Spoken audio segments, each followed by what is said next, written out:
মহালয়ার প্রাক্কালে বড়সড় মাদক উদ্ধারের ঘটনা উত্তর ত্রিপুরায়। ধর্মনগর রেল স্টেশনে দেওঘর এক্সপ্রেস থেকে উদ্ধার হলো প্রায় ৭৫ কেজি গাঁজা। ঘটনায় রেল ক্যান্টিনের ৬ কর্মীকে আটক করেছে জিআরপি। শনিবার রাতে আগরতলা থেকে দেওঘরের উদ্দেশ্যে রওনা হয়েছে দেওঘর এক্সপ্রেস। যখন ধর্মনগর স্টেশনে এসে দাঁড়ায় তখনই শুরু হয় তল্লাশি। জিআরপি থানার পুলিশ ট্রেনের ভেতরে ক্যান্টিনের কর্মীদের ব্যাগ ও লাগেজ পরীক্ষা করে এবং সেখান থেকে উদ্ধার হয় প্রায় ৭৫ কেজি শুকনো গাঁজা, যার কালোবাজারে মূল্য আনুমানিক ৭.৫ লক্ষ টাকা হবে। জানা গেছে, ট্রেনে ক্যান্টিন পরিষেবার আড়ালে গোপনে মাদক পাচারের কাজ চালাতো এক চক্র।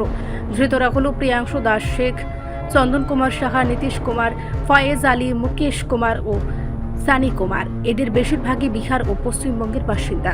প্রাথমিক তদন্তে অনুমান করা হচ্ছে আগরতলা থেকে সংগৃহীত গাঁজা বহিরাজ্যে পাচারের উদ্দেশ্যে আনা হয়েছিল। মাদক পাচার নিয়ে জিআরপির এই সাফল্য যেমন প্রশংসা হচ্ছে, তেমনি রেল পরিষেবার আড়ালে এমন চক্র চালায় রীতিমতো উদ্বেগ ছড়িয়েছে সাধারণ মানুষের মধ্যে। ঘটনাটি প্রকাশ্যে আসার পর উত্তর ত্রিপুরা জুড়ে ব্যাপক চাঞ্চল্যের সৃষ্টি হয়েছে। মাদক চক্রের পেছনে আর কারা রয়েছে তা জানতে তদন্তে নেমেছে পুলিশ।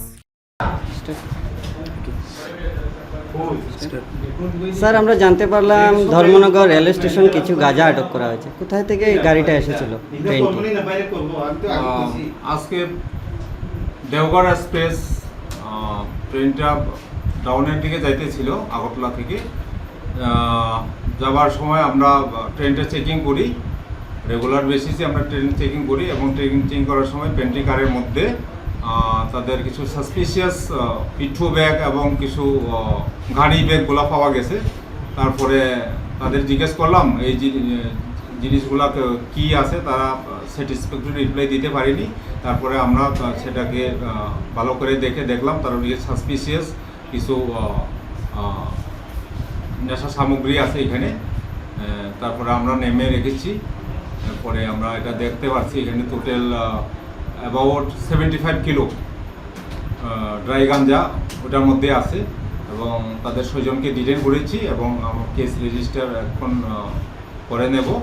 তারপরে তাদের এনেছে আগামীকাল কোর্টে ফরওয়ার্ড করব। স্যার, যারা আটক করেছেন তারা কি রেলওয়ে কর্মচারী? তারা পেন্ট্রি কার স্টাফ, তারা প্রাইভেটের রেলওয়েতেই, তাদের কোনো পার্মানেন্ট না, তাদের একটা সংস্থা থাকে, প্রাইভেট সংস্থা, ইয়ে থেকে তারা কাজ করে। টোটাল কতজনকে আটক করেছেন? ৬ জন। তাদের ৬ জনকে আটক করা হয়েছে। তাদের বাসা স্যার কোন জায়গায়? তাদের বাসা ওয়েস্ট বেঙ্গল আছে এবং বিহার আছে, বিহারেরই বেশি, এইসব স্টেটের লোকজন। আপনার পরিচয়টা স্যার? আমি OC Dharmanagar GRPS inspector Uttam Kalai. Thank you sir. Report সংবাদ প্রতীক্ষা।